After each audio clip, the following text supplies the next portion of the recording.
Hello. Today is December 21st. I had already made and scheduled this video out for next Saturday, but while I was working on Christmas Wars during the live stream, um, the 3.0 version of SFML was launched. So in this video that I made probably last week, I was looking at the 3.0 release candidate, RC. So now this is out of date, but I'll be looking at SFML 3 more in the coming year. I just thought I'd mention that, hey, it's been updated. It is officially out. 3.0 is officially out. So check out the website. Looks like the 2.6. Let me see. Maybe I need to check those. Okay. But yeah, that when I did the video, it was still 2.6 as the main on the website, and I was looking at the release candidate, but now SFML 3 is officially out. Hello. It's been a while since I've worked with SDL and Allegro, though I still use SFML for my current game engine, though it's using SFML 2, but it's around that time when things get updated. So there is a release client for SFML 3. There is SDL 3. I thought I'd look over what the changes are, and I know that we're currently on Allegro 5. I was trying to find a change log of differences between 4 and 5 because 4 is the last one that I used. But I didn't see like a list from 4 to 5. But I might just look over the documentation for that. Besides looking at those, I have used libgdx in the past, but it's also been probably over 10 years, maybe 15 years. So I don't know what all would be changed. I just don't really enjoy programming in Java. Love 2D is pretty cool. I used that also like 15 years ago, but what I'm interested in love-wise is Love DOS. So that might be something I look at in the future as well. Besides that, I also have the Playdate stuff. Where's my Playdate development? So, I've worked with Playdate with C and with Lua. I don't know how my links names are messed up. And of course, I've been working with it since the API just came out. So there have been changes over time. I have a little game engine with C and Playdate and SDL2, so it can build for Playdate and for PC.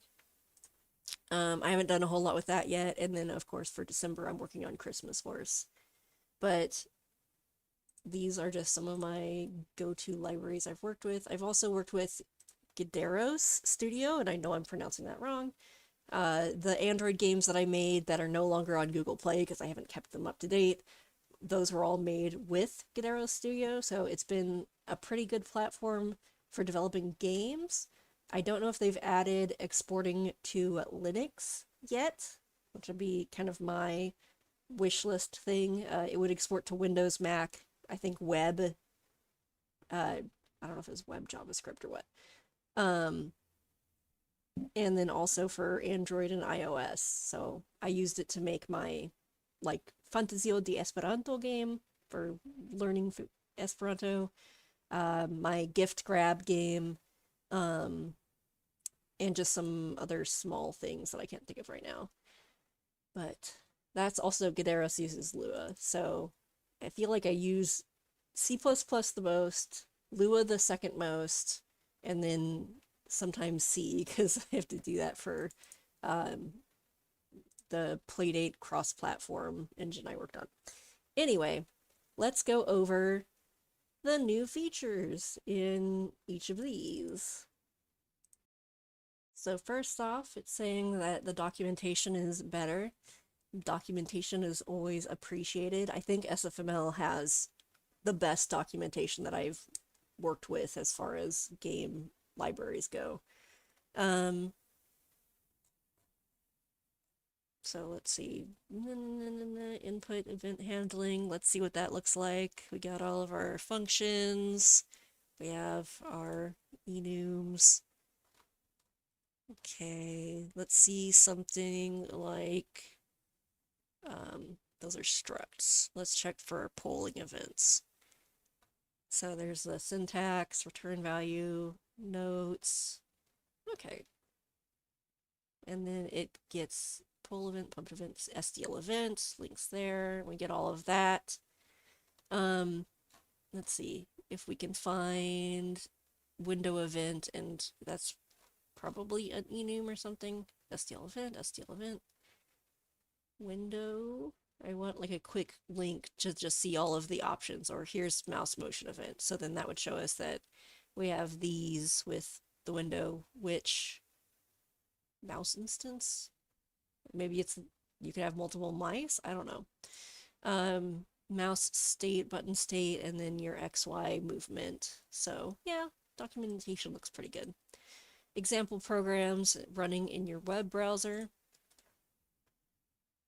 So let's say just showing lines.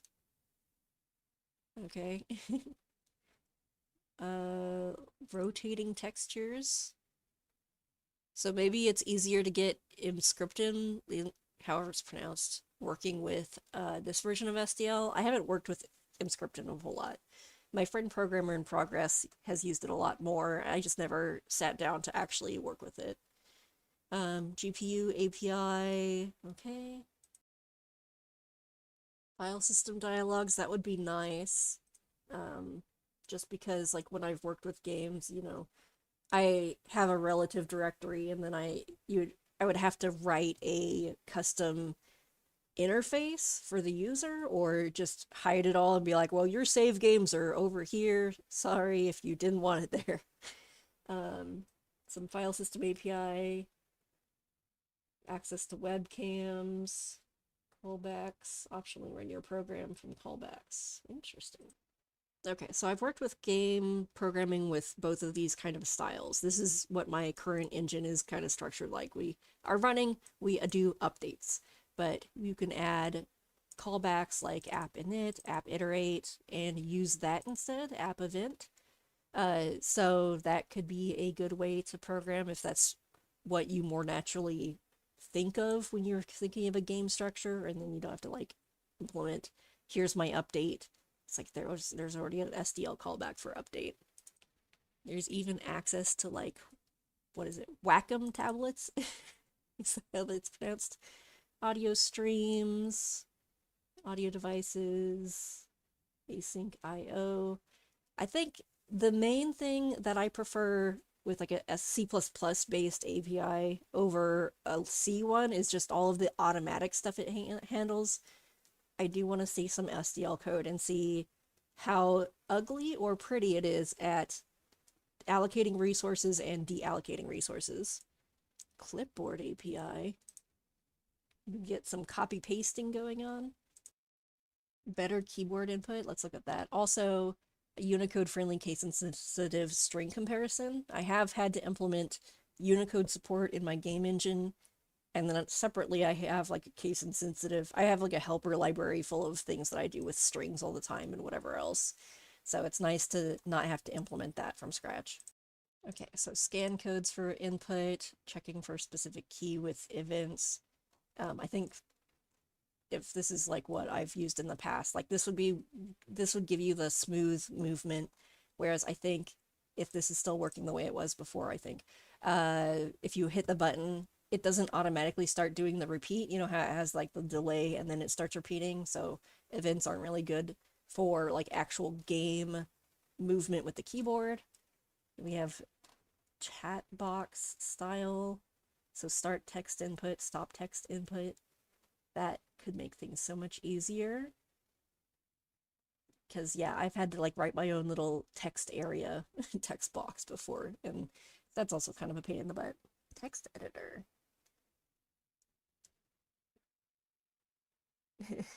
Plan to build the chat box incorrectly from scratch. If you were writing SDL frontend for Vim, you would know what key pressed plus modifiers produce. You want both the key events, input events above. Okay. Showing the key names to users. That's also nice, so that you can get the string of that instead of just like a number code. So that's nice to have. So you don't have to be like write that yourself and say, oh, if it's this key code, that's the enter key. Looking at the migration docs. So if we had code that looks like this, which is kind of how you would end up checking for the error, we would have if the function returns true, then success, else return failure. Yeah, I mean, that is a good update. Let's see, camel case, right. This only applies to camel case functions. Lowercase functions remain unchanged. Okay, well, yeah, it's like a C counterpart. Not ideal, but I get it. Many functions have been renamed. Oh, they have a Python script to help you rename everything. Okay, let's go back down. I might compare the documentation side by side. Audio subsystem is different. Playing audio is not a callback. You bind the audio streams to devices. Let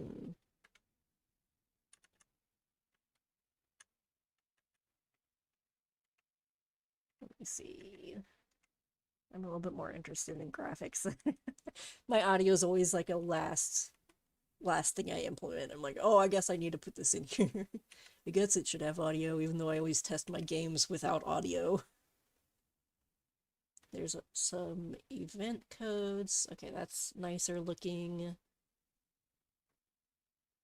Different, are these function names or states? Symbols. Okay, so instead of SDL, controller button down, it's SDL event gamepad button down. Yeah, so you'd basically, you wouldn't be able to just build your SDL2 to SDL3. You'd have to make some changes, which maybe I'll do that in my game engine, my omelet engine, since it's just early in. I've only gotten like the basics working. I've gotten pick and sticks working with it. Maybe it's a good chance to just upgrade to SDL3 at this point. So, changes to those. I'll see if there's anything interesting. Okay, they have a logging system. I've written my own logging system, but maybe it's better to just use what's built in. We can check for various platforms. These have been renamed. So that's pretty nice to have this list right here where you can reference it. Here's an example of the SDL3 docs and the SDL2 docs. So for SDL create window. So, I mean, maybe while they're going through this one, they also cleaned this one up, but this one's not bad either. We have parameters, return value, remarks, additional information, thread safety. Thread safety is not over here. No code example here. So they added that, and they have C also. So pretty similar, just more information and more context. So that looks pretty cool. I guess if I change my omelet engine to work with SDL3, maybe I can have like an overview of like takeaways, what went well, what didn't go well, that sort of thing.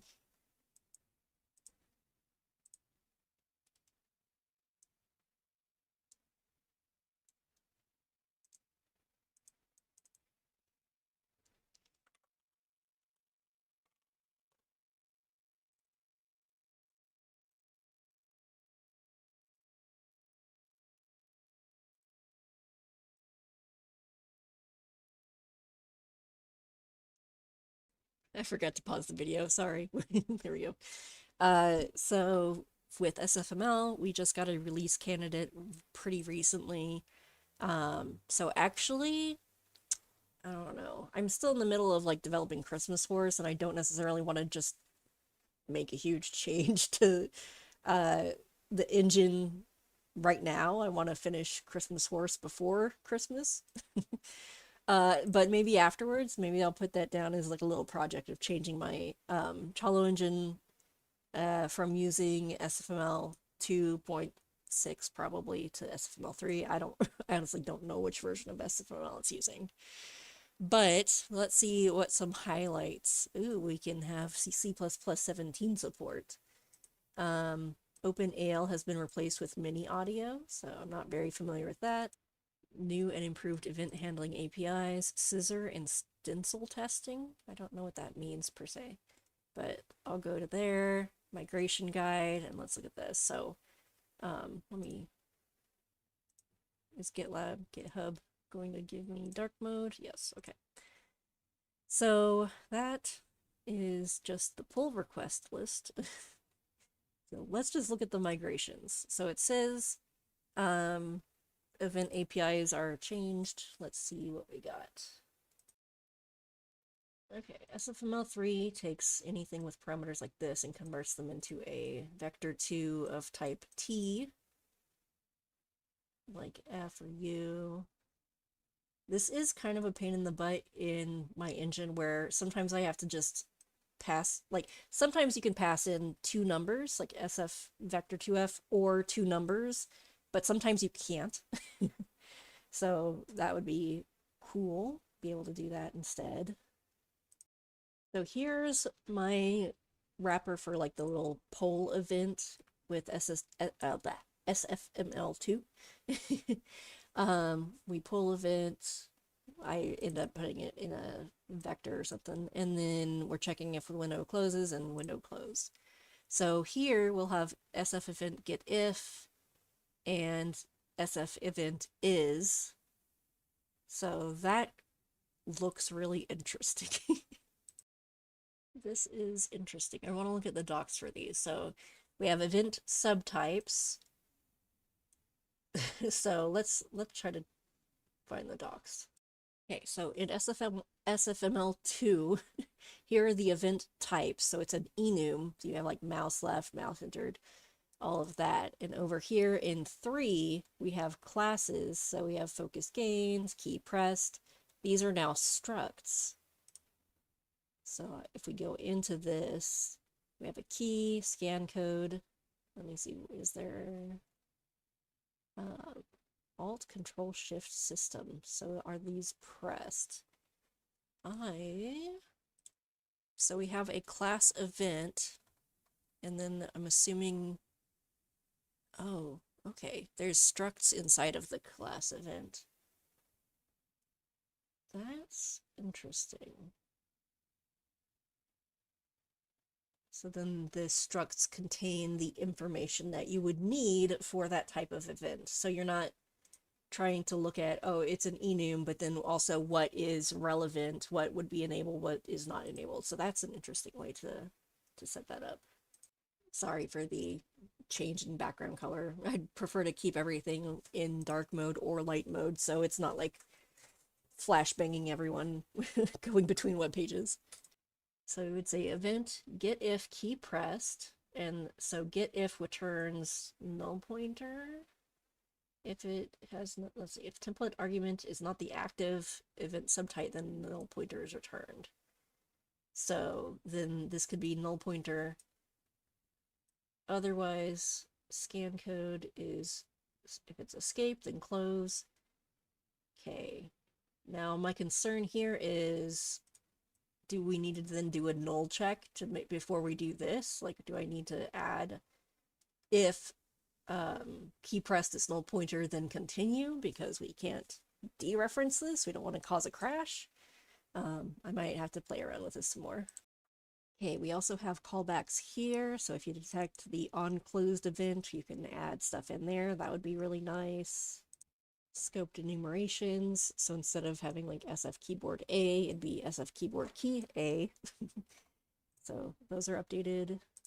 Okay, the rectangle is going from top, left, width, and height as separate float values or whatever type it is to 2 vector 2s for position and size, which is really how I kind of store things in my game anyway.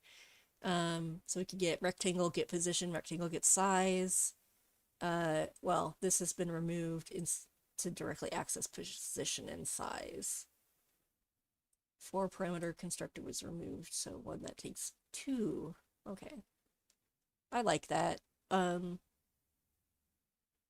think it just makes it more clear that these two go together and these two go together, and like I know you can kind of infer what it might be, but I think that just, I don't know, makes it better. angle. That's also nice. Just having your angle measurement type, whatever it's called, be more explicit. Here's some renamed functions. Okay, open from file, load from file is looping, set looping. I get kind of confused on best practices for naming my Boolean returns as well. I just did something like this the other day in Christmas Horse, but I can't remember what. Default constructors removed, so you give it a resource type. Use of STD optional, which I opened up here, which is as of C++17. Is this equivalent to nullable in like C#? Okay, so optional for reading from information. If the objects are not in a looping state, then there's nothing to return. Input stream. There's an SF exception type, so we could load things the old way or use that. So SF exception inherits from runtime error. Let's see. Okay, it's just an SFML version of the runtime error. I mean, maybe there's more inside of it, but so I'd assume you'd, declare this somewhere else, and then, well, this is going to require a constructor in there.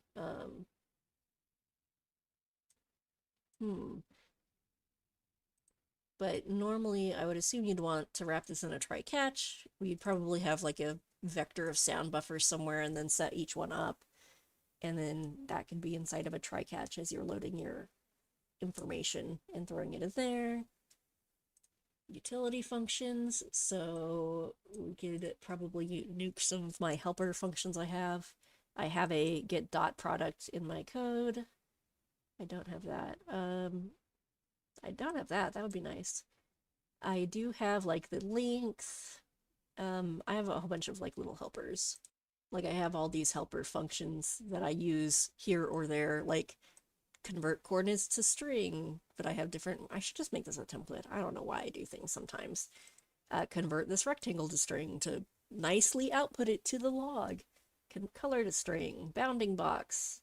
Are those hitting each other? Is there a point in box? I usually use this for mouse input. Yeah, see here I had the box position, but then a different like region. So I needed to use this even though I needed just dimensions. Distance, dot product, length, angle between 2 points, radians, angle between 2 points, degrees. And then I have a lot of stuff in my my normal helper as well, as far as string operations, math operations, conversions, string operations, like I just contains, find, replace. This one is the library agnostic file, and then this one is SFML specific, so then I'll take SFML stuff, pass it into something like this, and return.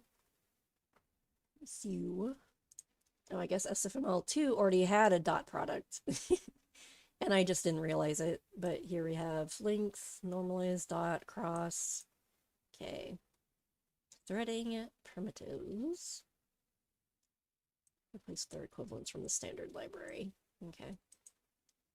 Deprecated APIs, all these are removed. SFML, well, mouse wheel event, now it's mouse wheel scrolled. Render texture, create, resize, set fill color, get fill color, okay. Anti-aliasing renamed. Get maximum anti-aliasing level with a capital A. Okay. I think it will be fun to convert my engine to this. I have a lot of stuff in here, and I need to make changes anyway, because if we look into the engine, I have a bunch of deprecated stuff that I'm not sure if I want this the way I implemented it originally. Same in my manager class. I used them with like that Lynxian remake game I wanted to make. Maybe it wasn't this. I have like map types, so I ended up not using these. I was using them in that one game. I just haven't used them since, and so they're just kind of sitting here, and I haven't really thought through the design very much. So, I don't know. I guess I could make a video of upgrading the entire engine to work with SFML 3. That could be interesting. And then with my omelet engine, this one's using SDL too, so that could be changed, especially if I'm going to make any Playdate games next year. And I want to update this so that it works with both, but programming in C is not my favorite thing. Yeah, so that's something I'll have to look at again later. Now, Allegro 5 has been out for a while. Again, I'm not able to find a specific change for, I don't know if I can just hardcode, nope. From 4 to 5, but it's also been, gosh, it's like 8 years since this one came out. So what I think I'll do is just compare the documentation between the two. So let's just do that. So Allegro 4 was basically my first C++ library. Now I'll buy it, like, my code was really bad. I before college I was very much self-taught, and that's not always a good thing. So we can see my ugly code, but here's like Allegro 4 loading in audio and bitmaps. I don't know, I can try to go to certain things. Here's play a sample. Again, everything in here is all in main because I was not really, I didn't know what I was doing. I wasn't very good at it. But let's compare Allegro 4 to Allegro 5. So here it looks like mouse routines is separate from the joystick and keyboard routines.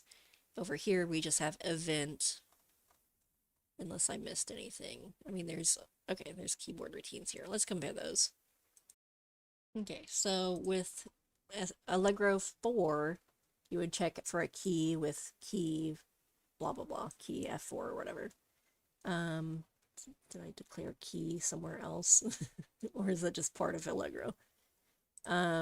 So here, key max. It looks like we still have, but now we have pressed keys. Key code is either true or false, and we have our key codes as well there.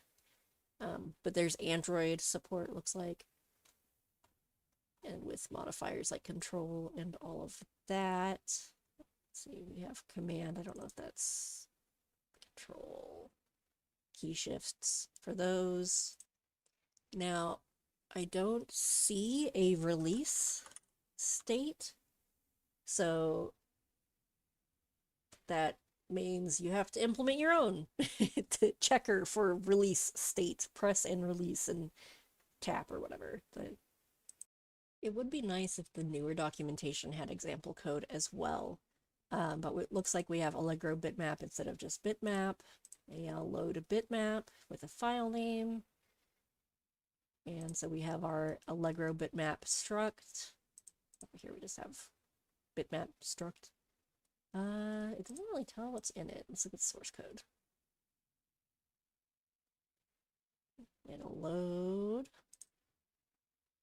So type def struct Allegro bitmap. Okay.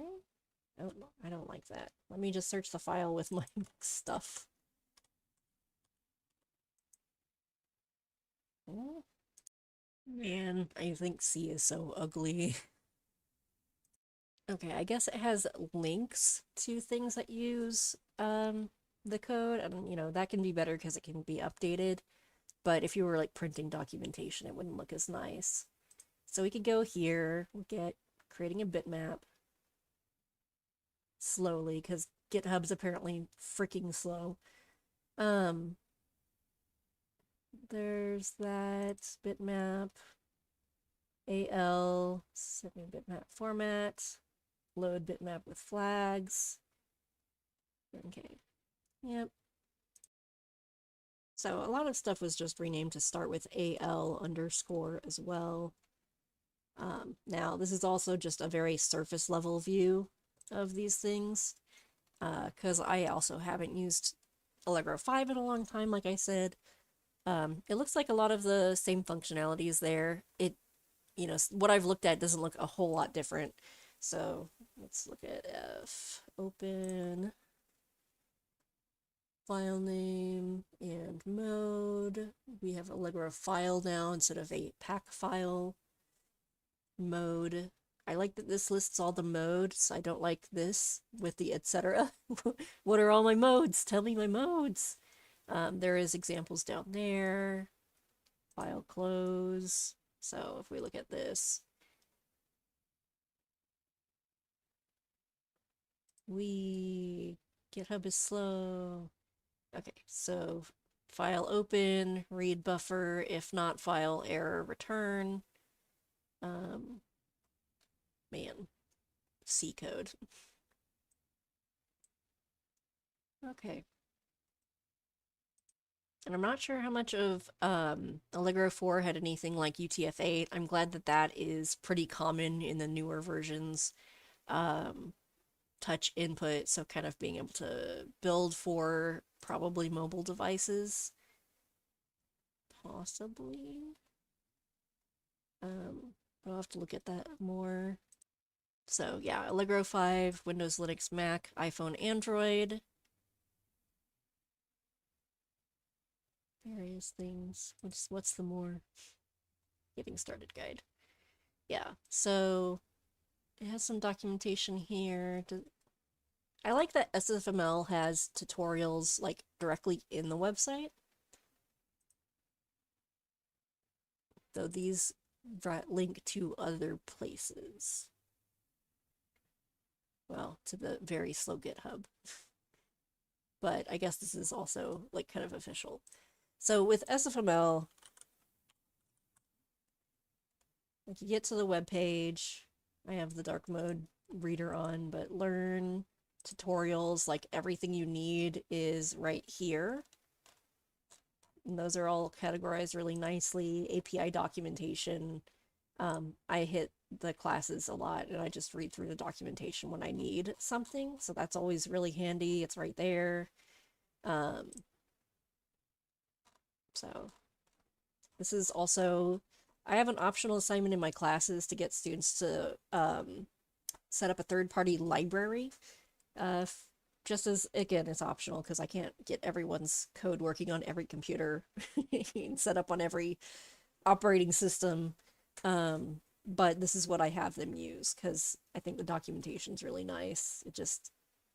I really like SFML.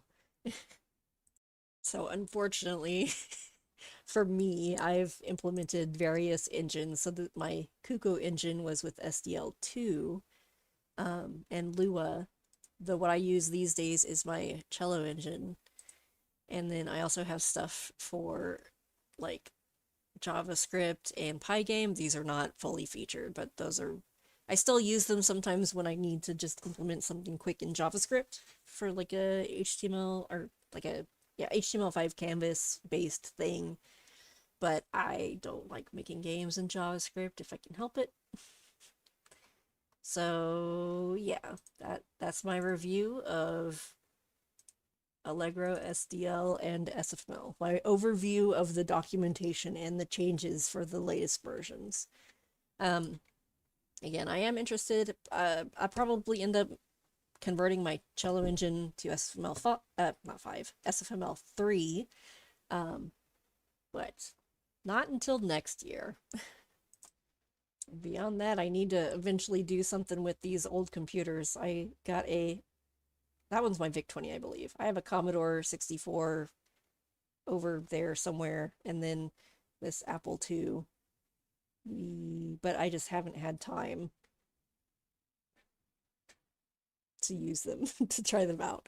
I know the VIC-20 works. I use it all the time. Well, not all the time, but I've used it a lot. I've done a lot of random VIC-20 programming. I haven't done much with the Commodore 64 yet, so I need to play around with that. And then I don't even know how to get an Apple II up and running. I'm gonna look it up. I'll find some videos and stuff. But with like the VIC-20 and the Commodore 64, they just boot to basic. And it's like, yeah, time to code. That's the sound effect when you're typing. And then I think with the Apple II, I guess maybe you have to boot basic off of a disk. And I have the floppy disk thingies over here. But again, I just haven't had time to mess with it. I have ideas for projects that may or may not get done. Okay, bye.